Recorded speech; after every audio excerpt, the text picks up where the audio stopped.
Hey, welcome to 20 Minutes Self-Development with me, your host, Tam Dillon.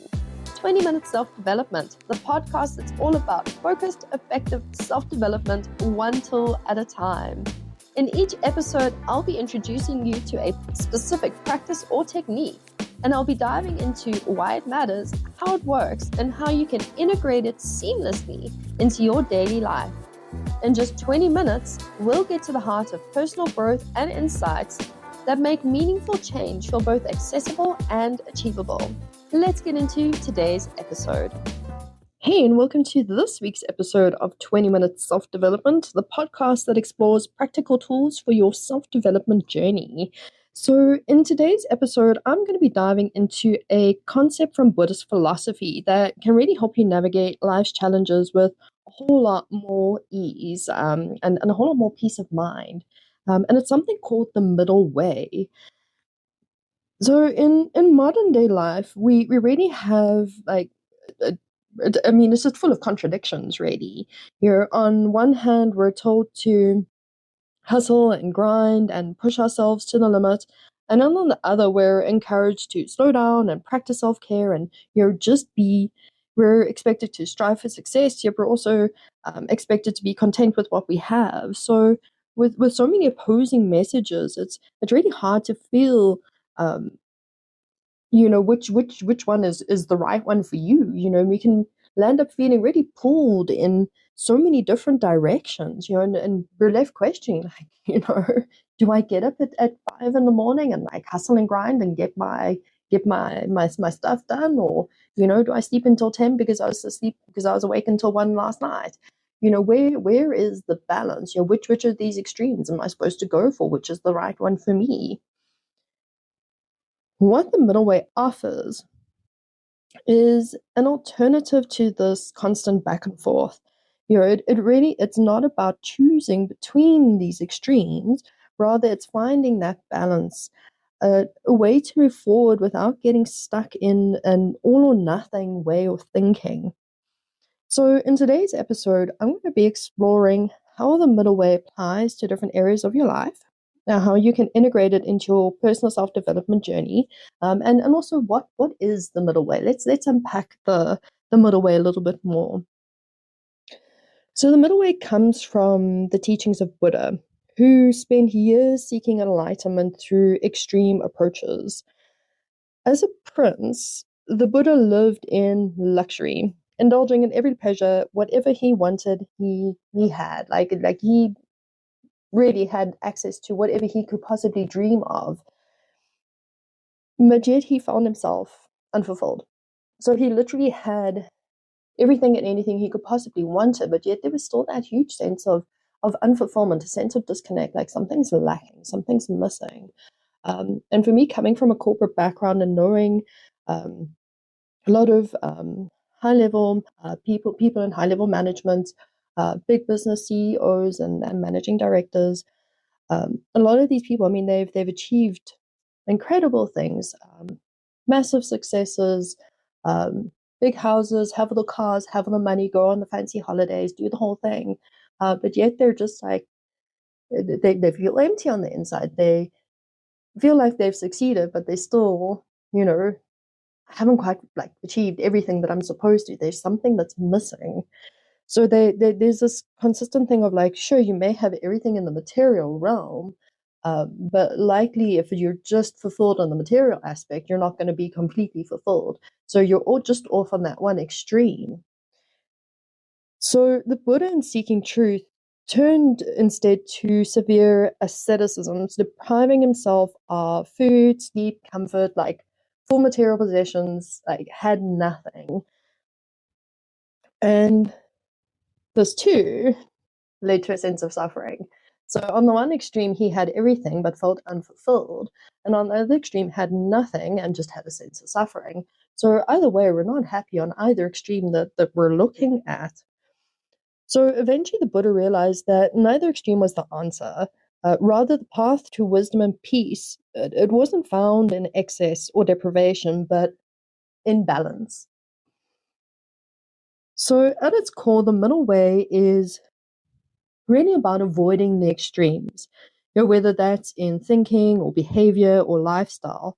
And instead walking a path that's both sustainable and wise. Like you're really thinking about things.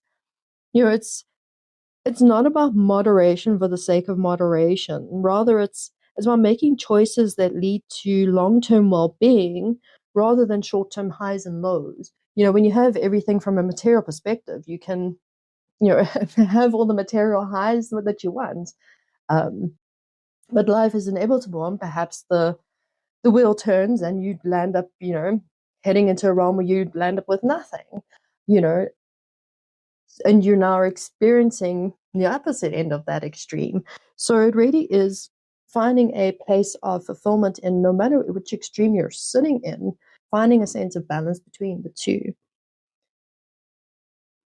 So this idea really extends beyond Buddhist teachings. And it really is a mindset that can help in every aspect of life, your work, your emotions, your relationships, and your approach to self-improvement.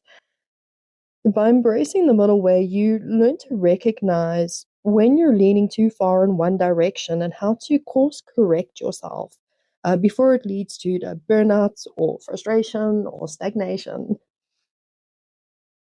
So, how does the middle way apply to everyday life? Well, it really is deeply relevant to modern life, where we're constantly being encouraged to choose between these two extremes. Let's look at a few key areas where this philosophy can really help to create some balance. Probably the most practical place to start would be work-life balance. It really is probably one of the most common struggles. For me, definitely, been there, done that. And got the struggle t-shirt. It was no fun. Definitely had the burnouts from that too. Um, it's that cultural push to always be productive. It's like you have to be earning and you have to be working and you have to do the 9 to 5 and you have to. I'm just tired by saying the word have to. So, this is going to lead to overwork and exhaustion and eventually resentment and aversion. Which is not something that we want. And then on the flip side, rejecting work entirely in favor of, endless rest isn't the answer either. Become the endless procrastinator. So the middle way asks, what does sustainable effort look like for you? How can you pursue your goals without sacrificing your health, your energy, your relationships, or your sense of self? How can you find that sense of balance? So another way or another area where these extremes show up, self-discipline and self-compassion. Many people have this belief that success requires relentless discipline. No room for mistakes. No slowing down. You must just get out there and make it work. Like there is no room for failure. Others take a more lenient approach, allowing for excuses to become obstacles. Procrastination will creep in. Tomorrow's another day. I'm tired. Let me restore my energy. Meanwhile, you're actually just, being lazy. So, like a little bit of honesty goes a long way in this practice of finding that middle way. So that middle way really reminds us that both structure and flexibility are necessary. Can you hold yourself accountable while still being kind to yourself? Can you stay committed to your growth without using it as a weapon against yourself? So can you be raw and honest with yourself and say, I'm taking a rest day because I actually genuinely need it, because I can feel it across the different bodies, or I'm taking a rest day because, well, I'm actually just procrastinating. So, like I said, good old raw honesty really ties in with the practice of finding that middle way. Another area is spirituality and skepticism. Some people throw themselves into every new idea or practice without questioning its value. while others reject anything that doesn't fit with their existing worldview. So some people will jump on whatever new hashtag trend is going in the spiritual realm, and they'll be like, cool, this is my new practice, this is my new way, hashtag that. And the others will just be like, no, that is a crock of nonsense. I'm not going to look at anything. All of it is ridiculous. And I'm just going to have complete aversion to a lot of it. So what we have is the middle way coming in to encourage both openness and discernment, engaging with new ideas while maintaining critical thinking. And here with critical thinking, then we need to have balance as well. It's all very well with critical thinking, a question everything. But at some point, it's all very well to question. At some point, you need to stop questioning and actually start to find some answers. Otherwise, you'll just be stuck in a perpetual cycle of questioning.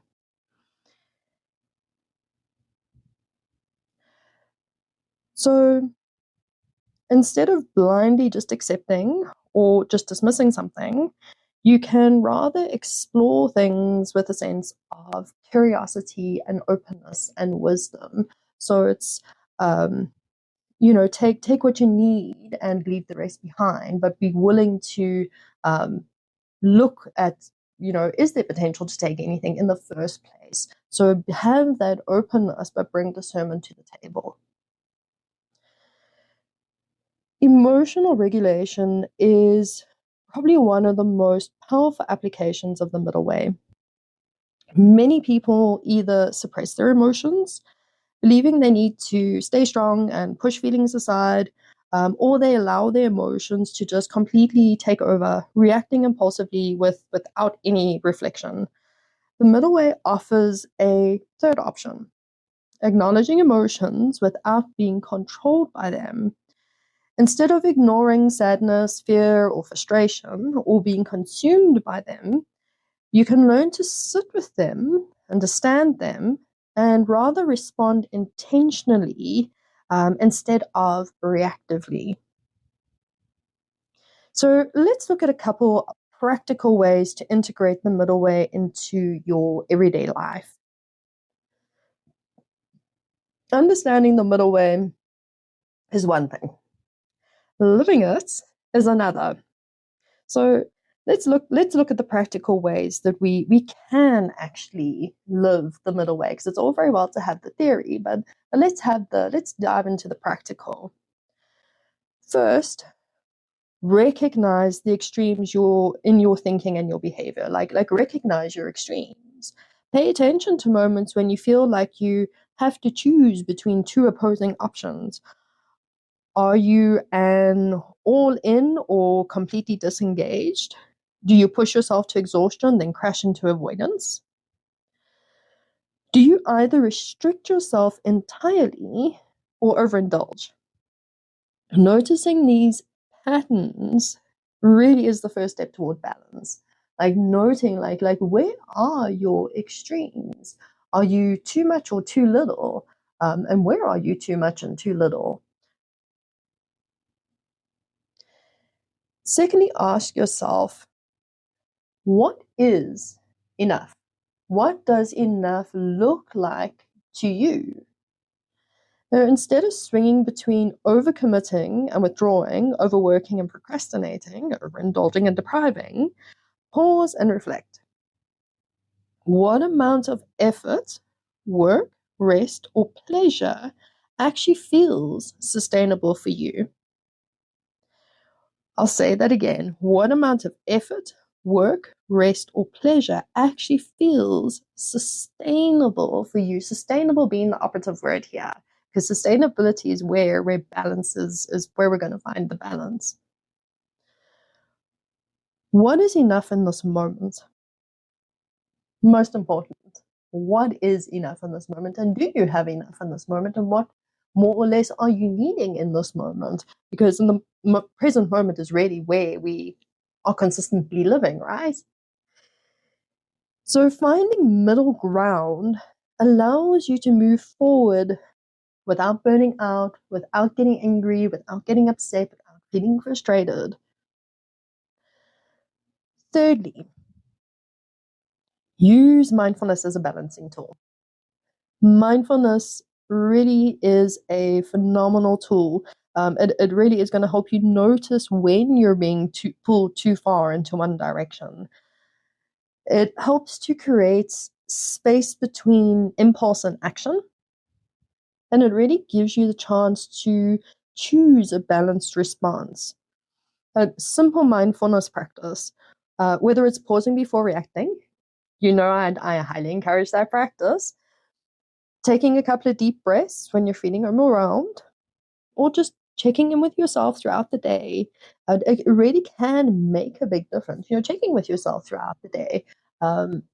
When you're sitting down to eat a meal, pay attention. Are you overindulging, or are you eating to where you are feeling, satisfyingly full? Or are you just like, oh, one more bite? Or do you feel a need to eat the entire plate? Whether you're extremely full or not, you've just got to get it all down because that's what you've been told to do. So you're bringing mindfulness practices into everyday awareness, like, am I sleeping too much? Am I sleeping too little? Am I working too much? Am I working too little? Am I eating too much? Am I eating too little? And having mindful awareness in those simple everyday areas. The fourth thing, embrace sustainable improvement. Growth doesn't have to be an intense, all-consuming process. Like I say at the end of most episodes, growth happens one small intentional step at a time. And yes, many people dive into self-development with full force. I've seen it quite regularly. People are just like they're all in and they're there and they've bought the journals and they've done all the things and they're like, let's go, and then they burn out and give up in like a couple of weeks into their process. Before they're even getting to like the meat and bones of their process, they're just like, sure, okay, I'm done, I'm out. I have no more capacity for this, because they've gone like, full, balls to the walls, let's go for this. So in all honesty, real transformation happens through consistency, not intensity. Yes, we will have intense spiritual awakenings. We will have intense experiences within our transformations, but that's not just the be all and end all, the only transformation you're ever going to have, or the only spiritual awakening you're ever going to have just because it was intense. It's one of a series of them.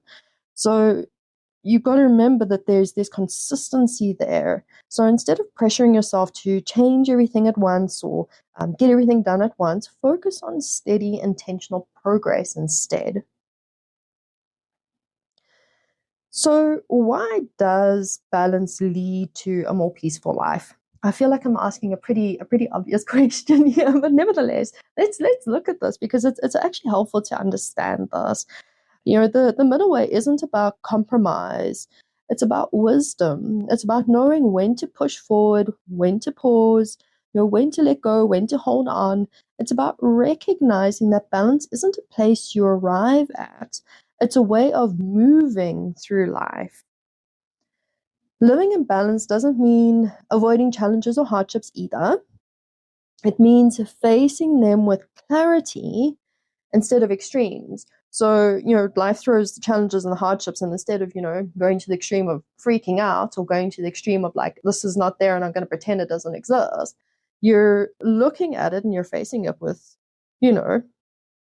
clarity, common sense, one simple step at a time. It really means making decisions from a place of awareness rather than reactivity. It means creating a life that is both meaningful and sustainable, where growth happens naturally rather than through force. When you embrace the middle way, life feels way less like a battle between opposing forces, and feels far more like a steady flowing journey. Like there's rhythm, there's flow, there's consistency. You stop wasting energy swinging between extremes, and you start moving forward with rather with intention and with ease and with stability. You also learn to trust yourself, to trust yourself to navigate uncertainty and challenges without the panic, without the anxiety, without going to the extreme of like, freaking out and everything's, going wrong and crashing down.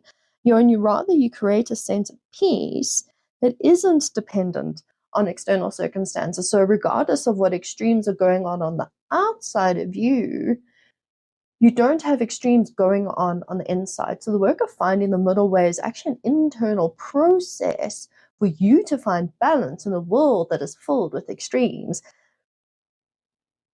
So here's your challenge for the week ahead. I want you to notice one area where you tend to swing between extremes. Maybe it's how you approach work. Maybe it's your self-care, your personal goals, maybe your emotional reactions. See if you can bring more balance into that area. Instead of choosing between two extremes, ask yourself, what is the middle way here? And what is going to feel more sustainable and a more wise way of approaching this? If you found today's episode helpful, make sure to subscribe so you don't miss next week's episode. And if you're looking for deeper guidance on self-development, you can always explore my coaching at tamdillon.com. Thanks for listening, and I will see you next week. And remember, growth happens one small, intentional step at a time. Thanks for joining me for this week's episode of 20-Minute Self-Development. If today's insights were helpful, be sure to subscribe so you don't miss next week's episode, where I'll share another practical tool or technique for your personal growth journey. If you're looking for more personalized support, my self-development coaching offers a space to explore these tools at a deeper level and tailors them to your unique needs. You can also visit the Tam Dillon Academy for all my courses and upcoming programs to also help you along your self-development journey. Until next time, keep showing up for yourself, and remember, growth happens one small intentional step at a time.